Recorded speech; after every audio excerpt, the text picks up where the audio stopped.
लिखित। इस विषय से मैं 3 प्रश्न लेता हूँ। 1. सर्वहारा आंदोलन के लिए सिद्धांत का महत्व। 2. सहजता के सिद्धांत की आलोचना। 3. सर्वहारा क्रांति का सिद्धांत। 1. सिद्धांत का महत्व। कुछ लोग सोचते हैं कि लेनिनवाद इस अर्थ में सिद्धांत पर अभ्यास की प्राथमिकता है कि इसका मुख्य बिंदु मार्क्सवादी सिद्धांतों का कार्यों में अनुवाद, उनका निष्पादन है। जहाँ तक सिद्धांत का प्रश्न है, यह आरोप लगाया जाता है कि लेनिनवाद इसके प्रति उदासीन है। हम जानते हैं कि प्लेखानोव ने बार बार लेनिन को सिद्धांत और विशेष रूप से दर्शन के प्रति उनकी असंवेदनशीलता के बारे में चिढ़ाया था। हम ये भी जानते हैं कि कई वर्तमान लेनिनवादी व्यवहारिक कार्यकर्ताओं द्वारा सिद्धांत को बहुत अधिक समर्थन नहीं दिया जाता है, विशेष रूप से स्थिति द्वारा उन पर लगाए गए व्यवहारिक कार्य की भारी मात्रा को देखते हुए। मुझे ये घोषित करना होगा कि लेनिन और लेनिनवाद के बारे में यह विचित्र राय काफ़ी गलत है और इसका सच्चाई से कोई लेना देना नहीं है। व्यवहारिक कार्यकर्ताओं द्वारा सिद्धांत को दरकिनार करने का प्रयास लेनिनवाद की संपूर्ण भावना के विपरीत है और काम के लिए गंभीर खतरों से भरा है। सिद्धांत अपने सामान्य पहलू में सभी देशों में श्रमिक वर्ग आंदोलन का अनुभव है। बेशक, सिद्धांत उद्देश्यहीन हो जाता है यदि वह क्रांतिकारी अभ्यास से जुड़ा नहीं है, जैसे अभ्यास अंधेरे में टटोलता है यदि उसका मार्ग क्रांतिकारी सिद्धांत से प्रकाशित नहीं है। लेकिन सिद्धांत मजदूर वर्ग के आंदोलन में एक जबरदस्त ताकत बन सकता है अगर इसे क्रांतिकारी अभ्यास के साथ अविभाज्य संबंध में बनाया जाए। सिद्धांत के लिए, और केवल सिद्धांत ही, आंदोलन को आत्मविश्वास, अभिविन्यास की शक्ति और आसपास की घटनाओं के आंतरिक संबंध की समझ दे सकता है। इसके लिए, और यह अकेले ही, अभ्यास को न केवल ये समझने में मदद कर सकता है कि वर्तमान समय में कक्षाएं कैसे और किस दिशा में आगे बढ़ रही हैं, बल्कि यह भी कि वे निकट भविष्य में कैसे और किस दिशा में आगे बढ़ेंगी। लेनिन के अलावा किसी और ने यह सर्वविदित थीसिस कई बार कही और दोहराई कि क्रांतिकारी सिद्धांत के बिना कोई क्रांतिकारी आंदोलन नहीं हो सकता। लेनिन किसी अन्य से बेहतर सिद्धांत के महान महत्व को समझते थे, विशेष रूप से हमारी जैसी पार्टी के लिए अंतर्राष्ट्रीय सर्वहारा वर्ग के अग्रणी सेनानी को ध्यान में रखते हुए, जो अपने भाग्य में गिर गया था, और जटिल आंतरिक और अंतर्राष्ट्रीय स्थिति को देखते हुए जिसे वह स्वयं पाता है। 1902 में ही हमारी पार्टी की इस विशेष भूमिका का पूर्वानुमान करते हुए उन्होंने तब भी ये बताना आवश्यक समझा कि मोहरा सेनानी की भूमिका केवल वही पार्टी निभा सकती है जो सबसे उन्नत सिद्धांत द्वारा निर्देशित हो। इसे शायद ही प्रमाण की आवश्यकता है कि अब, जब हमारी पार्टी की भूमिका के बारे में लेनिन की भविष्यवाणी सच हो गई है, लेनिन की यह थीसिस विशेष बल और विशेष महत्व प्राप्त करती है। शायद लेनिन द्वारा सिद्धांत को दिए गए महान महत्व की सबसे स्पष्ट अभिव्यक्ति ये तथ्य है कि एंगेल्स के समय से लेकर आज तक विज्ञान की सबसे महत्वपूर्ण उपलब्धियों को भौतिकवादी दर्शन के आधार पर सामान्यीकृत करने का गंभीर कार्य लेनिन के अलावा किसी और ने नहीं किया। अपने समय में, साथ ही मार्क्सवादियों के बीच भौतिकवाद विरोधी प्रवृत्तियों की व्यापक आलोचना की गई। एंगेल्स ने कहा कि प्रत्येक नई महान खोज के साथ भौतिकवाद को एक नया पहलू ग्रहण करना चाहिए। ये सर्वविदित है कि लेनिन के अलावा किसी और ने अपने समय के अपने उल्लेखनीय कार्य भौतिकवाद और अनुभव आलोचना में इस कार्य को पूरा नहीं किया। 3. ये सर्वविदित है कि प्लेखानोव, जो लेनिन को दर्शन के प्रति उनकी असंवेदनशीलता के बारे में चिढ़ाना पसंद करते थे, उन्होंने ऐसा भी नहीं किया। ऐसे कार्य को करने के लिए गंभीर प्रयास करने का साहस करें। 2. सहजता के सिद्धांत या आंदोलन में अग्रणी की भूमिका की आलोचना। सहजता का सिद्धांत अवसरवाद का एक सिद्धांत है, श्रमिक आंदोलन की सहजता की पूजा करने का एक सिद्धांत है, एक ऐसा सिद्धांत जो वास्तव में श्रमिक वर्ग की पार्टी की, श्रमिक वर्ग के अगुवा की अग्रणी भूमिका को अस्वीकार करता है। सहजता की पूजा का सिद्धांत निश्चित रूप से श्रमिक वर्ग आंदोलन के क्रांतिकारी चरित्र का विरोध करता है। ये पूंजीवाद की नींव के खिलाफ संघर्ष की राह अपनाने वाले आंदोलन का विरोध करता है। यह विशेष रूप से वास्तविक मांगों, पूंजीवाद के लिए स्वीकार्य मांगों की लाइन पर आगे बढ़ने वाले आंदोलन के पक्ष में है। ये पूरी तरह से कम प्रतिरोध की लाइन के पक्ष में है। सहजता का सिद्धांत ट्रेड यूनियनवाद की विचारधारा है। सहजता की पूजा का सिद्धांत निश्चित रूप से सहज आंदोलन को राजनीतिक रूप से जागरूक, नियोजित चरित्र देने का विरोध करता है। यह मजदूर वर्ग के नेतृत्व में आगे बढ़ने वाली पार्टी का, जनता को राजनीतिक चेतना के स्तर तक बढ़ाने वाली पार्टी का, आंदोलन का नेतृत्व करने वाली पार्टी का विरोध करता है। यह आंदोलन के राजनीतिक रूप से जागरूक तत्वों के पक्ष में है कि वे आंदोलन को अपना रास्ता अपनाने से न रोकें। ये केवल स्वतःस्फूर्त आंदोलन पर ध्यान देने और उसकी पूंछ को खींचने में ही पार्टी के पक्ष में है। सहजता का सिद्धांत आंदोलन में सचेतन तत्व की भूमिका को कमतर करने का सिद्धांत है। खोस्तिज्म की विचारधारा, जो सभी अवसरवाद का तार्किक आधार है। व्यवहार में ये सिद्धांत, जो रूस में पहली क्रांति से भी पहले सामने आया था, ने अपने अनुयायियों तथाकथित अर्थशास्त्रियों को रूस में एक स्वतंत्र श्रमिक पार्टी की आवश्यकता को नकारने और क्रांतिकारी संघर्ष का विरोध करने के लिए प्रेरित किया। जारशाही को उखाड़ फेंकने के लिए श्रमिक वर्ग आंदोलन में विशुद्ध रूप से ट्रेड यूनियनवादी नीति का प्रचार करना और सामान्य तौर पर उदार पूंजीपति वर्ग के आधिपत्य के लिए श्रमिक आंदोलन को आत्मसमर्पण करना। पुराने इस्क्रा की लड़ाई और लेनिन के pamphlet what is to be done में खोस्तिज्म के सिद्धांत की शानदार आलोचना न केवल तथाकथित अर्थवाद को ध्वस्त किया, बल्कि रूसी श्रमिक वर्ग के वास्तव में क्रांतिकारी आंदोलन के लिए सैद्धांतिक नींव भी तैयार की। इस लड़ाई के बिना रूस में एक स्वतंत्र श्रमिक पार्टी बनाने और क्रांति में उसकी अग्रणी भूमिका निभाने के बारे में सोचना भी बिल्कुल बेकार होता। लेकिन सहजता की पूजा का सिद्धांत विशेष रूप से रूसी घटना नहीं है। ये बिना किसी अपवाद के दूसरे इंटरनेशनल की सभी पार्टियों में बेहद व्यापक है। कुछ अलग रूप में ये सच है। मेरे मन में द्वितीय इंटरनेशनल के नेताओं द्वारा खारिज किया गया तथाकथित उत्पादक बल सिद्धांत है, जो हर चीज को उचित ठहराता है और सभी को संतुष्ट करता है, जो तथ्यों को दर्ज करता है और हर किसी के बीमार और थक जाने के बाद उन्हें समझाता है, और रिकॉर्ड करने के बाद वे संतुष्ट रहते हैं। मार्क्स ने कहा कि भौतिकवादी सिद्धांत खुद को दुनिया की व्याख्या तक ही सीमित नहीं रख सकता, उसे इसे बदलना भी होगा। लेकिन कौत्स्की एंड कंपनी को इससे कोई सरोकार नहीं है। वे मार्क्स के सूत्र के पहले भाग से ही संतुष्ट रहना पसंद करते हैं। इस सिद्धांत के अनुप्रयोग के अनेक उदाहरणों में से एक यहाँ दिया गया है। ऐसा कहा जाता है कि साम्राज्यवादी युद्ध से पहले द्वितीय इंटरनेशनल की पार्टियों ने धमकी दी थी कि यदि साम्राज्यवादियों ने युद्ध शुरू किया तो वे युद्ध के विरुद्ध युद्ध की घोषणा करेंगे। ऐसा कहा जाता है कि युद्ध की पूर्व संध्या पर इन पार्टियों ने युद्ध के विरुद्ध युद्ध का नारा दिया और इसके विपरीत नारा दिया, साम्राज्यवादी पितृभूमि के लिए युद्ध। कहा जाता है कि नारों के इस बदलाव के परिणामस्वरूप लाखों कार्यकर्ता मौत के मुंह में पहुंच गए। लेकिन ये सोचना गलत होगा कि इसके लिए कुछ लोग दोषी थे, कि कोई मजदूर वर्ग के प्रति बेवफा था या उसने उसे धोखा दिया था। बिल्कुल नहीं, सब कुछ वैसा ही हुआ जैसा होना चाहिए था। सबसे पहले, क्योंकि ऐसा लगता है कि इंटरनेशनल शांति का एक साधन है, न कि युद्ध का।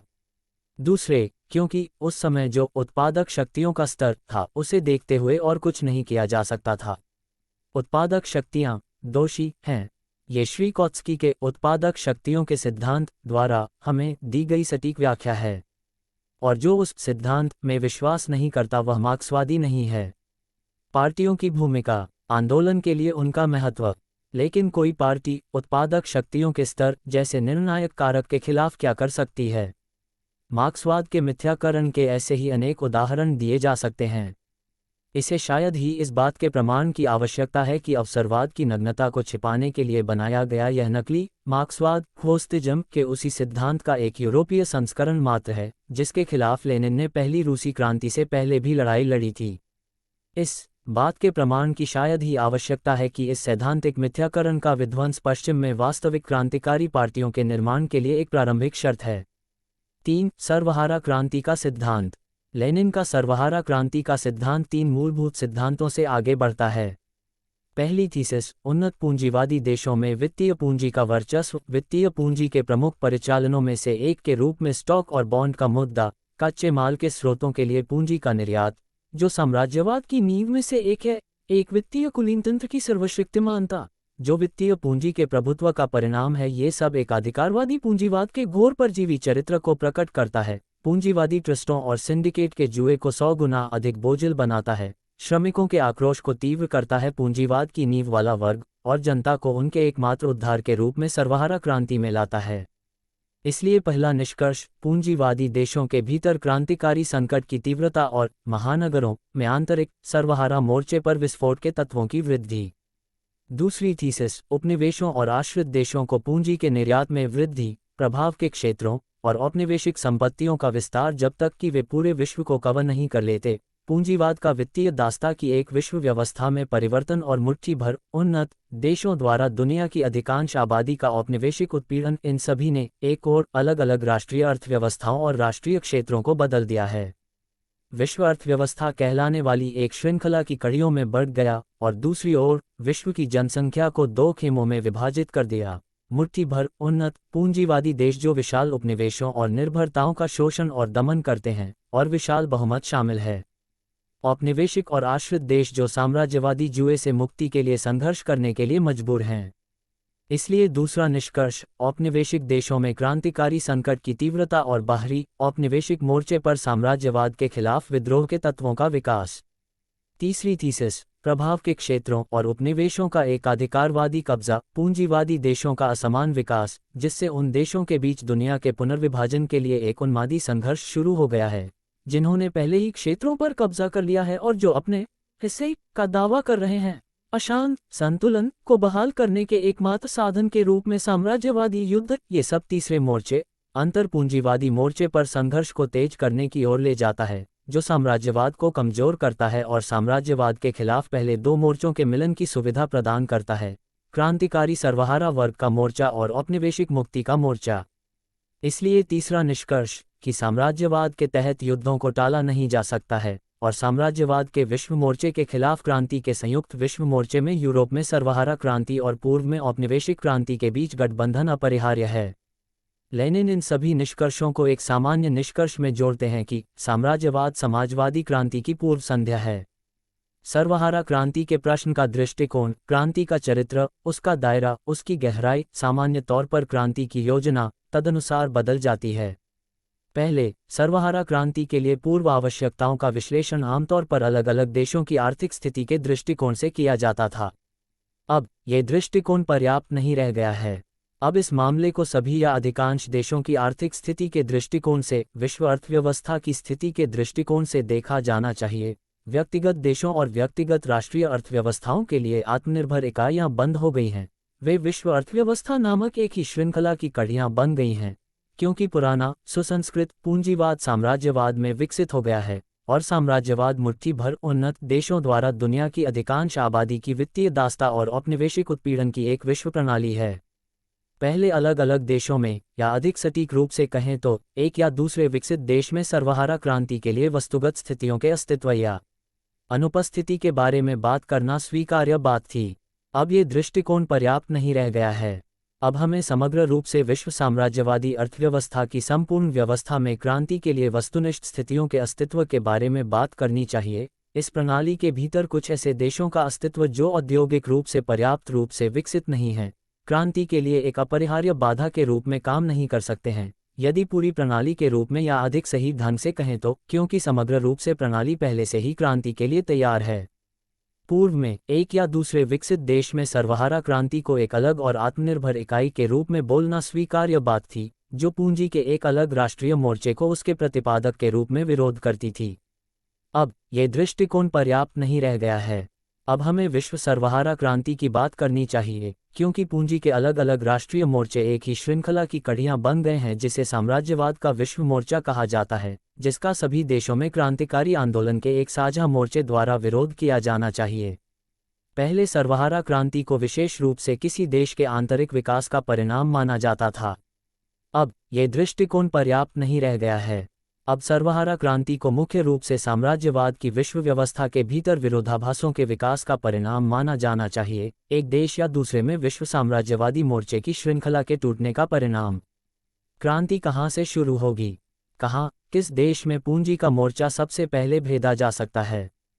जहां उद्योग अधिक विकसित है, जहां सर्वहारा बहुमत में है, जहां सर्वहारा बहुमत में है, जहां अधिक संस्कृति है, जहां अधिक लोकतंत्र है। यही उत्तर आमतौर पर पहले दिया जाता था। नहीं, क्रांति के लेनिनवादी सिद्धांत पर आपत्ति है, जरूरी नहीं कि जहां उद्योग अधिक विकसित हो इत्यादि।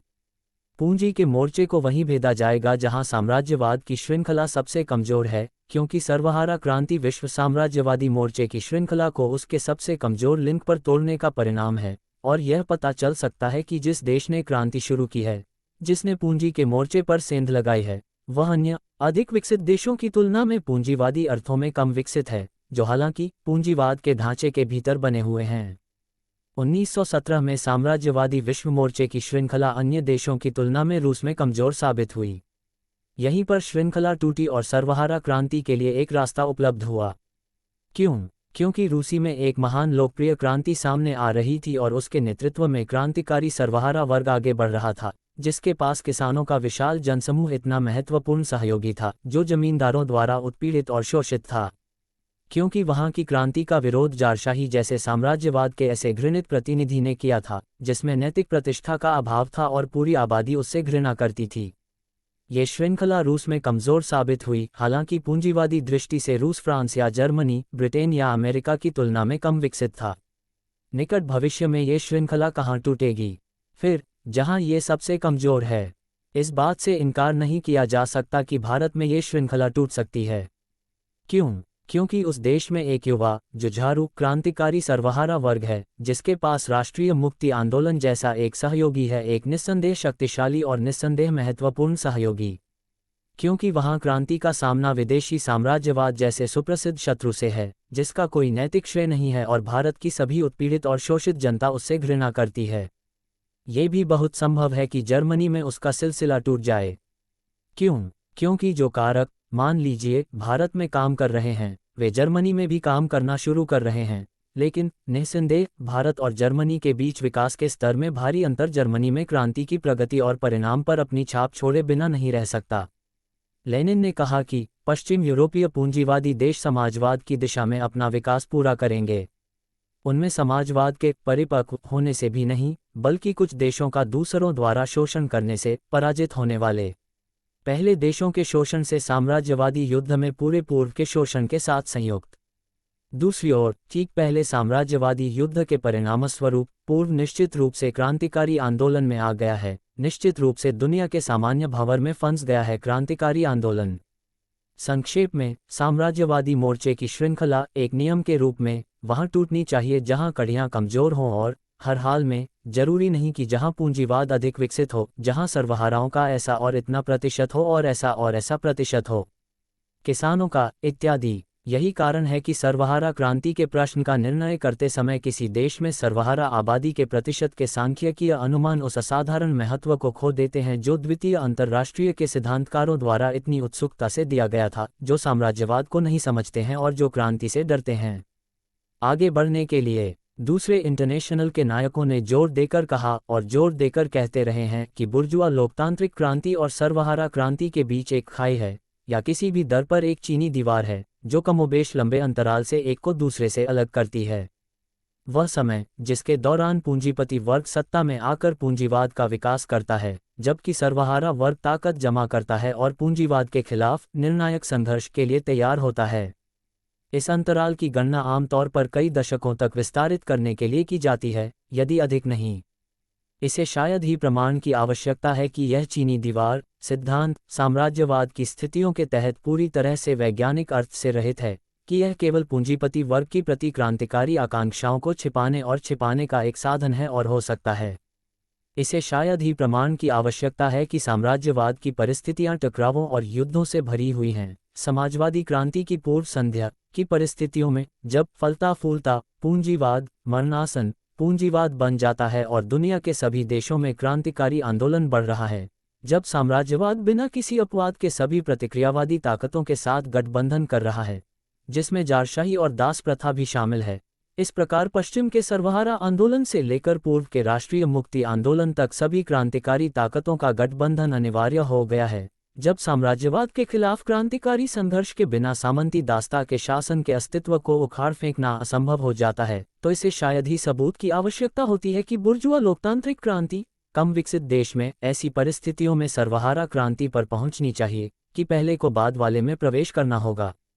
रूस में क्रांति के इतिहास ने इस बात का स्पष्ट प्रमाण दिया है कि यह थीसिस सही और निर्विवाद है।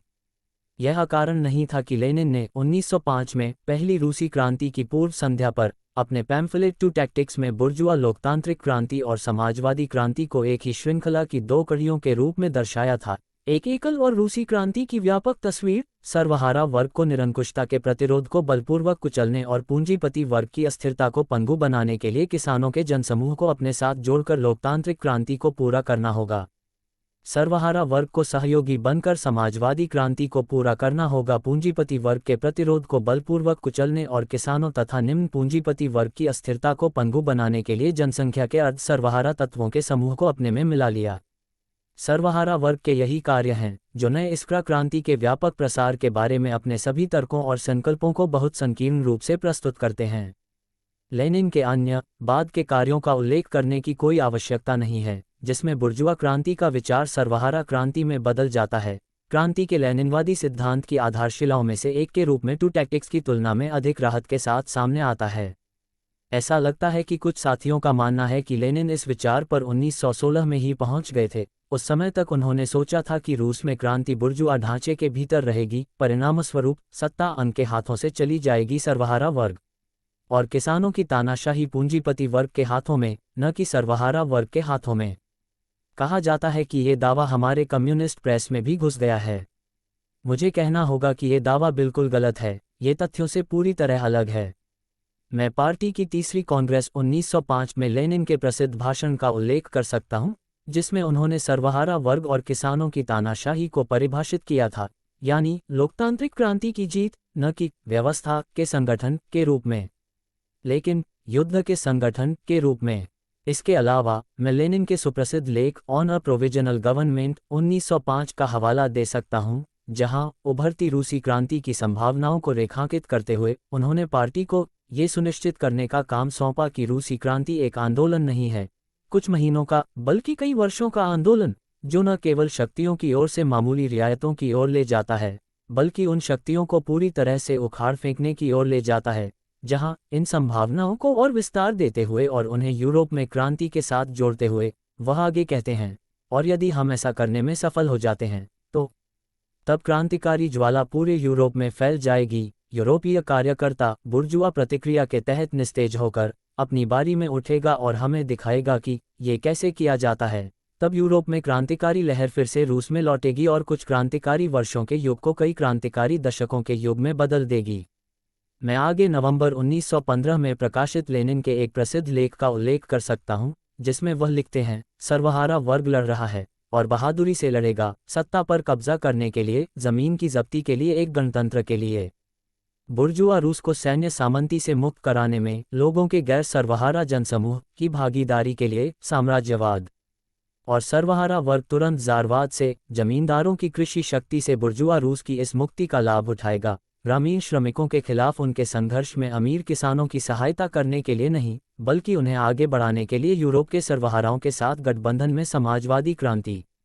अंत में मैं लेनिन के pamphlet the proletarian revolution and the renegade Kautsky के सुप्रसिद्ध अंश का उल्लेख कर सकता हूं, जहां रूसी क्रांति के विस्तार पर दो रणनीति में उपरोक्त उद्धृत अंश का जिक्र करते हुए वह निम्नलिखित निष्कर्ष पर पहुंचते हैं, चीजें वैसी ही हुई जैसा हमने कहा था।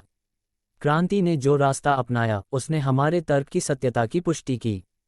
सबसे पहले राजशाही के खिलाफ, जमींदारों के खिलाफ, मध्ययुगीन शासन के खिलाफ और उस तक किसानों के संपूर्ण वर्ग के साथ जिस हद तक क्रांति बुर्जुआ लोकतांत्रिक बनी रहती है। फिर गरीब किसानों के साथ, अर्ध सर्वहाराओं के साथ, सभी शोषितों के साथ, पूंजीवाद के खिलाफ, जिसमें ग्रामीण अमीर, कुलक, मुनाफाखोर भी शामिल हैं, और उस हद तक क्रांति बन जाती है एक समाजवादी।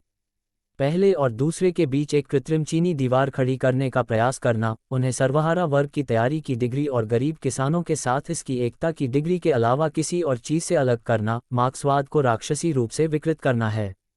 इसे अश्लील बनाओ, इसके स्थान पर उदारवाद लाओ। मुझे लगता है कि यह पर्याप्त है।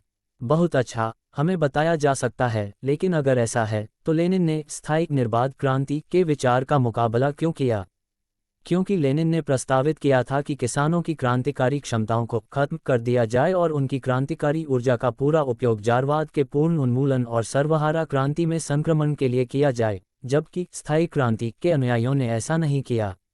रूसी क्रांति में किसानों की महत्वपूर्ण भूमिका को समझें, किसानों की क्रांतिकारी ऊर्जा की ताकत को कमाका, किसानों का नेतृत्व करने के लिए रूसी सर्वहारा वर्ग की ताकत और क्षमता को कमाका और इस तरह किसानों को प्रभाव से मुक्त करने के काम में बाधा डाली। बुर्जुआ सर्वहारा वर्ग के चारों ओर किसानों को एकजुट करने का काम। क्योंकि लेनिन ने प्रस्तावित किया था कि सर्वहारा वर्ग को सत्ता के हस्तांतरण के साथ क्रांति का ताज पहनाया जाएगा, जबकि स्थायी क्रांति के अनुयायी सर्वहारा वर्ग की शक्ति की स्थापना के साथ तुरंत शुरुआत करना चाहते थे, लेकिन यह महसूस करने में असफल रहे कि ऐसा करने से वे समापन कर रहे थे।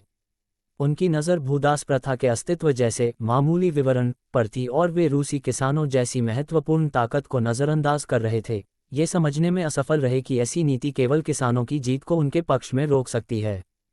सर्वहारा नतीजतन लेनिन ने स्थायी क्रांति के समर्थकों से लड़ाई की, निर्बाधता के सवाल पर नहीं, क्योंकि लेनिन ने स्वयं निर्बाध क्रांति के दृष्टिकोण को बनाए रखा, बल्कि इसलिए कि उन्होंने किसानों की भूमिका को कम करके आंका, जो कि सर्वहारा वर्ग का एक विशाल भंडार है, क्योंकि वे सर्वहारा वर्ग के आधिपत्य के विचार को समझने में असफल रहे।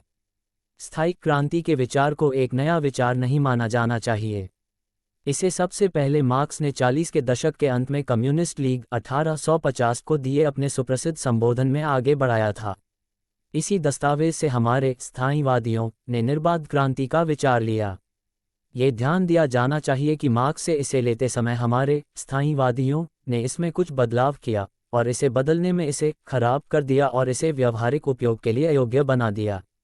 इस गलती को सुधारने के लिए मार्क्स के निर्बाध क्रांति के विचार को उसके शुद्ध रूप में लेने और उसे अपने क्रांति के सिद्धांत की आधारशिला बनाने के लिए लेनिन के अनुभवी हाथ की आवश्यकता थी। मार्क्स ने अपने संबोधन में निर्बाध स्थायी क्रांति के बारे में कई क्रांतिकारी लोकतांत्रिक मांगों को गिनाने के बाद यही कहा है, जिसे जीतने के लिए वह कम्युनिस्टों का आह्वान करते हैं। यद्यपि लोकतांत्रिक निम्न बुर्जुआ क्रांति को यथाशीघ्र और अधिक से अधिक उपरोक्त मांगों की उपलब्धि के साथ अंजाम तक पहुंचाना चाहते हैं, हमारा हित और हमारा कार्य क्रांति को तब तक स्थायी बनाना है जब तक कि कमोबेश सब कुछ न हो जाए। जब तक सर्वहारा वर्ग ने राज्य सत्ता पर विजय प्राप्त नहीं कर ली, तब तक स्वामित्व रखने वाले वर्गों को उनके प्रभुत्व की स्थिति से बाहर कर दिया गया है, और सर्वहाराओं का संघ न केवल एक देश में बल्कि दुनिया के सभी प्रमुख देशों में इतना आगे बढ़ गया है कि सर्वहाराओं के बीच प्रतिस्पर्धा बढ़ गई है। इन देशों का अस्तित्व खत्म हो गया है और कम से कम निर्णायक उत्पादक शक्तियां सर्वहाराओं के हाथों में केंद्रित हो गई हैं। दूसरे शब्दों में, एक मार्क्स ने हमारे रूसी स्थायीवादियों की योजनाओं के विपरीत 50 के दशक के जर्मनी में सर्वहारा सत्ता की तत्काल स्थापना के साथ क्रांति शुरू करने का बिल्कुल भी प्रस्ताव नहीं रखा था। मार्क्स ने केवल ये प्रस्तावित किया कि क्रांति को सर्वहारा राज्य सत्ता की स्थापना के साथ ताज पहनाया जाए, कदम दर कदम पूंजीपति वर्ग के एक वर्ग को सत्ता की ऊंचाइयों से नीचे धकेला जाए, ताकि सर्वहारा वर्ग द्वारा सत्ता प्राप्त करने के बाद हर देश में क्रांति की आग जलाने के लिए और साम्राज्यवाद की परिस्थितियों में सर्वहारा क्रांति के अपने सिद्धांत को आगे बढ़ाने के लिए लेनिन ने हमारी क्रांति के दौरान जो कुछ भी सिखाया और किया वह पूरी तरह से उस प्रस्ताव के अनुरूप था। इससे ये पता चलता है कि हमारे रूसी स्थायीवादियों ने न केवल रूसी क्रांति में किसानों की भूमिका और सर्वहारा वर्ग के आधिपत्य के विचार के महत्व को कम करके आंका है, बल्कि मार्क्स के स्थायी के विचार को बदल दिया है, क्रांति की और इसे व्यावहारिक उपयोग के लिए अयोग्य बना दिया। यही कारण है कि लेनिन ने हमारे स्थायीवादियों के सिद्धांत का उपहास किया, इसे मौलिक और ठीक कहा और उन पर यह सोचने से इनकार करने का आरोप लगाया कि पूरे 10 साल तक जीवन इस अच्छे सिद्धांत से क्यों गुजरा। इसीलिए लेनिन ने इस सिद्धांत को अर्धमेंशेविक सिद्धांत माना और कहा कि यह बोल्शेविकों से सर्वहारा वर्ग द्वारा एक दृढ़ क्रांतिकारी संघर्ष और उनके द्वारा राजनीतिक सत्ता की विजय के लिए उनके आह्वान को उधार लेता है और मेंशेविकों से अस्वीकृति को उधार लेता है। किसानों की भूमिका के बारे में, तो फिर बुर्जुआ लोकतांत्रिक क्रांति के सर्वहारा क्रांति में बदलने के लेनिन के विचार के संबंध में ये स्थिति है। सर्वहारा क्रांति में तत्काल संक्रमण के लिए बुर्जुआ क्रांति का उपयोग करना। आगे बढ़ने के लिए पहले एक देश में क्रांति की जीत को असंभव माना जाता था, इस धारणा पर कि पूंजीपति वर्ग पर जीत हासिल करने के लिए सभी या कम से कम अधिकांश उन्नत देशों के सर्वहाराओं की संयुक्त कार्रवाई की आवश्यकता होगी। अब ये दृष्टिकोण तथ्यों से मेल नहीं खाता। अब हमें ऐसी जीत की संभावना से आगे बढ़ना चाहिए। साम्राज्यवाद की स्थितियों के तहत विभिन्न पूंजीवादी देशों के विकास के असमान और स्पस्मोडिक चरित्र, अपरिहार्य युद्धों के लिए अग्रणी विनाशकारी विरोधाभासों के साम्राज्यवाद के विकास, क्रांतिकारी आंदोलन की वृद्धि दुनिया के सभी देशों में ये सब न केवल संभावना की ओर ले जाता है, बल्कि अलग अलग देशों में सर्वहारा वर्ग की जीत की आवश्यकता की ओर भी ले जाता है। रूस में क्रांति का इतिहास इसका प्रत्यक्ष प्रमाण है। हालांकि साथ ही ये ध्यान में रखना होगा कि पूंजीपति वर्ग का तख्तापलट तभी सफलतापूर्वक किया जा सकता है जब कुछ नितांत आवश्यक स्थितियां मौजूद हों, जिनके अभाव में सर्वहारा वर्ग के सत्ता संभालने का कोई सवाल ही नहीं हो सकता है। इन स्थितियों के बारे में लेनिन ने अपने पुस्तिका लेफ्ट विंग कम्युनिज्म में क्या कहा है? क्रांति का मौलिक नियम, जिसकी पुष्टि सभी क्रांतियों और विशेष रूप से 20वीं सदी की तीनों रूसी क्रांतियों द्वारा की गई है, इस प्रकार है। क्रांति के लिए यह पर्याप्त नहीं है कि शोषित और उत्पीड़ित जनता को इसमें रहने की असंभवता समझनी चाहिए। पुराने तरीके और मांग में बदलाव। क्रांति के लिए यह आवश्यक है कि शोषक पुराने तरीके से न रह सकें और शासन न कर सकें। केवल तब जब निम्न वर्ग पुराने तरीके को नहीं चाहते और जब उच्च वर्ग नहीं कर सकते पुराने तरीके से आगे बढ़ें, तभी क्रांति की जीत हो सकती है। इस सत्य को दूसरे शब्दों में व्यक्त किया जा सकता है, राष्ट्रव्यापी संकट शोषितों और शोषकों दोनों को प्रभावित करने वाले के बिना क्रांति असंभव है। इसका तात्पर्य यह है कि क्रांति के लिए सबसे पहले यह आवश्यक है कि अधिकांश श्रमिक या कम से कम वर्ग जागरूक, विचारशील, राजनीतिक रूप से सक्रिय श्रमिकों का बहुमत पूरी तरह से समझें कि क्रांति आवश्यक है और इसके लिए अपने जीवन का बलिदान देने के लिए तैयार रहें।